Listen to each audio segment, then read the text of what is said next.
Welcome to Career Tools. This week, communicating with a boss who is younger or older than you. The questions this cast answers are: how do I effectively communicate with a boss who is older than me? How do I effectively communicate with a boss who is younger than me? And what's different about communicating across generations? Hey folks, it's Mark again. Just a reminder, if you're talking to people older or younger than you, or somebody taller or shorter from a different country or a different gender, you may struggle a little bit because they don't have your background and maybe words don't mean the same thing. And the solution to that is easy. Attend one of our effective communicator conferences. It's our conference that people say the most exciting and fun. And people love it because it gets you out of your comfort zone and teaches you that communication is what the listener does. And we've got to pay attention to how other people behave if we want to be effective. Come to the website. You can do it virtually or you can do it in person. I hope to see you there. Putting people into generations is it's a bit of a wishy-washy science, but when I looked it up, it said there are 6 generations currently in the workforce, millennials being 4, I think, or 5, and then there's another one. And the likelihood of your boss being from a generation older or younger than you is pretty high. Even 50 years ago, bosses were always a generation older than you. Right. And that causes a lot of concern. And we often get asked, my boss is a lot younger than me. What should I do? My boss is a lot older than me. How should I handle that? And so in this guidance, we're going to tell you. Yeah, our outline's pretty simple. We have 3 points. Number 1 is don't change anything. Number 2 is use DISC. For those of you who are familiar with manager tools and career tools, you'll know that we are huge proponents of DISC around here. And our last point is identify what's important to them.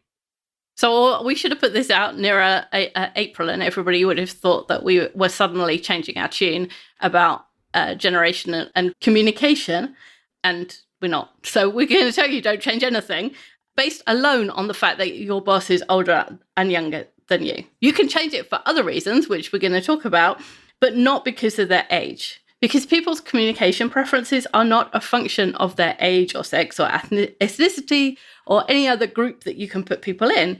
They're a function of the individual's preferences. And the most effective way to communicate is to find out what that individual's communication preferences are.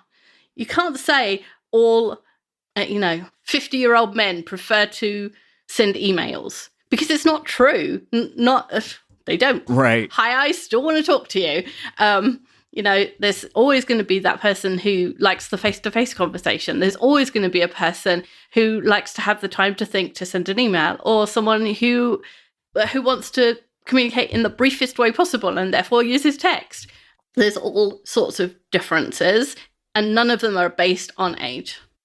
Yeah, I think the important part here, Wendy, and maybe I'm being a little reductive, is it starts with preferences. We're going to gloss past that because we're getting deeper into other things, but if you're not communicating based on what your audience prefers, the way your audience prefers to be communicated, that's step 1. You have to do that, right? You're right, yeah. We hope that we've kind of belabored that point enough so that we can get into some of the deeper nuances, but that's where it starts. I mean, you can't communicate to people based on anything else because then it's going to be, by definition, less effective. And so the Wendy curve, which Mark named after me, applies here. So the research that highlights differences between groups of all kinds shows that the differences between individuals within those groups almost always exceeds those between groups. I have to read that really slowly and carefully because it has to be correct. So, but to make it more general, a study might show that baby boomers prefer to communicate face-to-face. But if you look at all of the baby boomers, there's a bigger difference between the one who most wants to communicate face-to-face and the one who least wants to communicate face-to-face. There's a bigger difference between those two than there is between a baby boomer and a millennial, for example. Right. And those two are within the same group. Exactly. Yeah, that's the important part, is differences are larger among individuals than they are between groups. I mean, that's exactly. It's so I mean, it's so crucial to understand as you're thinking about communication, because that's where, I mean, as we talk through those preferences, right? We got to get past these ideas, these stereotypes, those types of things. And I mean, you referenced the Wendy Curve cast. It's got to be Hall of Fame. If it's not Hall of Fame, yeah, I was going to say it's so good. I re-listened to it again in preparation for this cast. So good. I mean, it's so good when you think of, I think Mark made a point in that cast of, if you think of all of these kind of generalizations, right? You know, they're usually said or articulated very, very cleverly to say things like, well, most or some, right? But what people are really saying, if they're really trying to give you guidance in terms of, you know, most baby boomers prefer to communicate face to face. Well, what they're really saying is all. That's what you should base your behavior on. Yeah. Is all. And no one would actually say that. It's not true. Right. Yeah. What you hear, that the headline says baby boomers, and then because of the way our brains work, you read that as all baby boomers, and that's not what was said in the statistics or the survey at all. I was just writing 3 random things before this, and it said something like, I don't know, 64% of people are worried that they won't have enough money in retirement. And then when you actually looked at it, in the survey of 3,000 people they did, 64%. It's not 64% of everybody in the world, which is kind of what you think when you read the headline. Of course. It's 64% of 3,000 particular individuals. So every time you read one of those headlines, every time you read something that says communication with this group, however those people are grouped, there are differences. If you look from a country level, from a very big group level, but the differences in those groups is bigger than the differences between the groups. And you probably are not communicating with a large enough group to know that difference happens. You're communicating with one person, your boss, and that person's preferences could be anywhere in the spectrum. And so it's important to work out what those are. Exactly. Yeah. I think this is so easy to think about if you reverse the roles and you think about yourself, right? Yeah. And you just answer the question, well, would I want to be communicated to because of a group that I belong to? Right. A lot of people say, you know, I was doing a test drive of a car, and the guy said to me, "Do all English people drive this fast?" I don't know, but I do. And, you know, I don't know. I'm not representative of English people, and I have no idea, you know? And and what's more, I don't want to be thought of as a representative of that group because I could be doing them a disservice. Yeah, absolutely. And that's one of my little pet peeves about some of the articles that you'll read is that headline that grabs you, you know, like you said, 63% of a group or people, right? There's another pet peeve we're going to get into of mine, and I think yours as well, but we'll explore that. Much of the research into generational differences is not really about communication preferences themselves, but about the application of those communication preferences. So you cited an article that was published in the International Journal of Adolescence and Youth entitled Bridging the Communication Gap Between Generation Y and the Baby Boomer Generation. This article is not seeking to establish whether or not it's true that the two generations have different communication preferences, but it's really more of a literature review of solutions to the problem of differences in communication preferences. In other words, they assume a problem exists, and then they tell you, here's a review of the solutions to the problem we haven't established exists. Yes, exactly. And then you followed the citation chain, right? So you followed through what was cited. Because this person says it's based on this research, and then you go to that research, and it says it's based on this research, and you keep going until you find the first one. And one of the articles that was widely cited said the title was "Are Generational Differences in Work Fact or Fiction?" And the very first sentence of it says, "Results are outside the parameters of significance." In other words, statistically, there is no significance. There are no differences in what we looked at. And everybody, a whole, 2,000, 3,000 people had written articles based on that article and making the assumption that there were differences shown, which there were, but they just weren't significant. And anybody who understands maths can explain that to everybody else, because I can't. But there's a range at which it doesn't matter, it doesn't count, it isn't important, and that's where those differences fell. Right. You see that a lot in terms of articles and stuff. I follow a lot of like sports stuff, right? And there's constantly, someone will say, oh, there's a source that says, this coach is going to get fired or this player is going to be traded or something. And you'll go, well, I wonder who the source is, right? And it turns out the source is either themselves, right? They're just speculating. There's no ground in reality or fact, or their source is another journalist who wait a second. Now we're just going, now we're just going round and round with no real facts to back anything up. It's the same as two people in a pub and one goes to the other, I reckon that bloke should be fired. Right. And then the other person leaving that conversation and saying, 100% of the people that I've talked to about this say that person's going to be fired. Right. You talk to one person at a bar. Yeah. Statistics, STEM, lies, and what is it?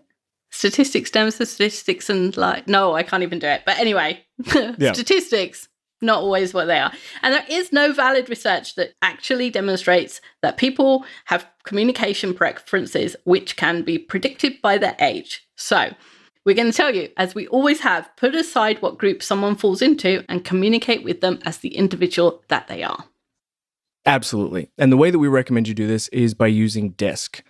DISC is scientifically valid. It's a method of discovering someone's communication preferences using their behavior.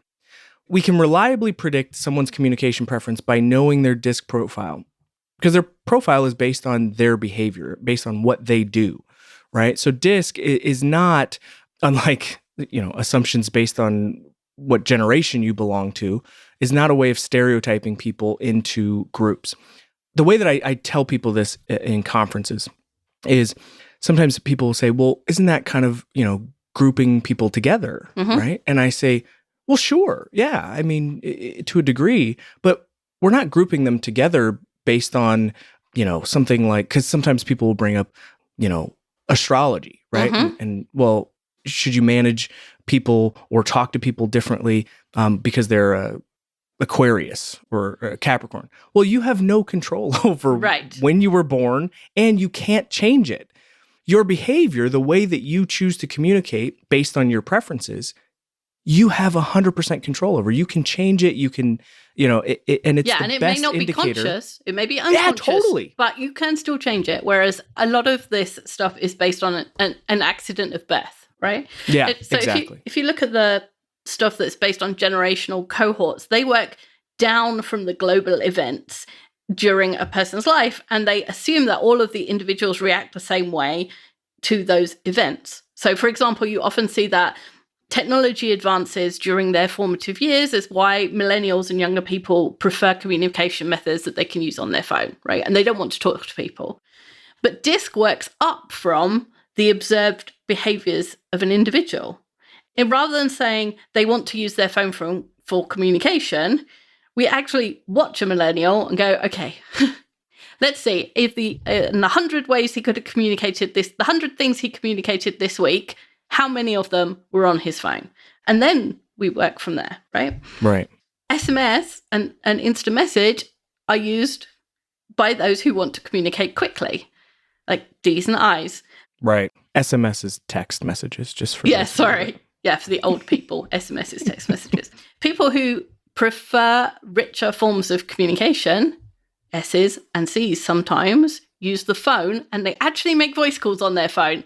It's still a phone. Other people type long emails on their phone. They still express their different communication preferences using the same device, so the device isn't helpful to you. But people use the communication method that most fits with their way of thinking about the way communication should be handled. exactly. So we'll just go through briefly a quick high-level overview of DISC. Trust me, there are several podcasts that you should listen to if you're interested in DISC, but we'll give you a quick high-level overview of the 4 profiles. So the first profile is high D. So high Ds are assertive and task-focused. So high Ds use methods of communication which are fast and require the minimum amount of work. High Ds might use text because it's already on their phone rather than opening a separate WhatsApp or Slack or another method or medium or app. Equally, they might use email because it's readily available, right? And they're in their email all the time. It's there and they can type quickly. And another good thing about email is it's less likely that there's going to be a back and forth, right? Exactly. Because some people don't really access email on their phone as much and they're more on their computer. So they may not see it. That limits some of the back and forth. That whole text message and you get an instant response. As a high D, sometimes that's not what you want. Okay, so high Is are assertive and people-focused. And high Is also use text because it's fast, but also because they like it's an informal method of communication. And that allows them to connect with the person that they're communicating with. They like the fact that you can do emojis on your phone, which you can now do in email, but you couldn't originally. Yeah, Dating but GIFs, you can't do GIFs. You can't do a GIF, no. Certainly not as easily. And a high I might call a meeting because they like to have people around and they also like to have all the people in the room, then we can make a decision and we can go fast. So there's 2 completely opposing ways of communicating there. Fast on text, but also faster if you get the group together. Yeah. I'll also add, Wendy, I think that for high Is, calling the meeting, that's spot on. But also, I think because high Is are so people-focused, that they may err on the side of calling a meeting or something like that to make sure that if there are any misconceptions or misrepresentations, right, people can ask their questions, they can get, their voice heard, and they can get a better read on how that information is landing, so to speak. Yeah, that's a good point. So then we have our high Cs. Our high Cs are reserved and task-focused. High Cs prefer written communication because writing gives them time to think, to be more accurate, to communicate correctly when they do, and to structure their communication carefully. Because they're not people-focused, they avoid face-to-face, video, voice communication. They would prefer in writing. And it's not so much that they don't like those methods as they recur to email because it works better for them. It's not that they don't want to see you. It's that it doesn't occur to them that seeing you is a necessary part of the the communication. I happen to think that all 4 of the different profiles engage in the behaviors they engage in with positive intent, right? Yes, so absolutely. I think that high Cs would prefer to write an email, not just because it's their preference, but they may see that it's more valuable. They may say, it would be more valuable for me and for you if I put this in an email so that you can refer back to it. Or if you're not, if for some reason I don't get my message across over the phone, you can reread an email. Yes. You can't re-listen to a phone call. Yeah, exactly. Okay, last one is high S's are reserved and people-focused. And so high S's also value communicating slowly and correctly. Their people focus pushes them towards face-to-face meetings or phone calls. And they like the high Is, like Andrew was saying, they want to be able to ask questions. They want you to be able to ask questions, and they want to hear and address concerns. So being face-to-face helps facilitate that. And they can also see someone's face and see if they're saying yes, but their face says, I have no idea what you're talking about. Exactly.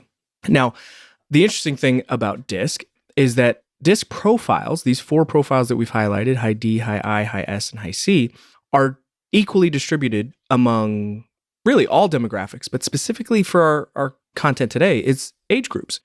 So an older high D, even though they didn't have cell phones maybe in their youth, they'll learn to use one because the incentive is there, right? Mm-hmm. They have a mechanism to communicate quickly and efficiently.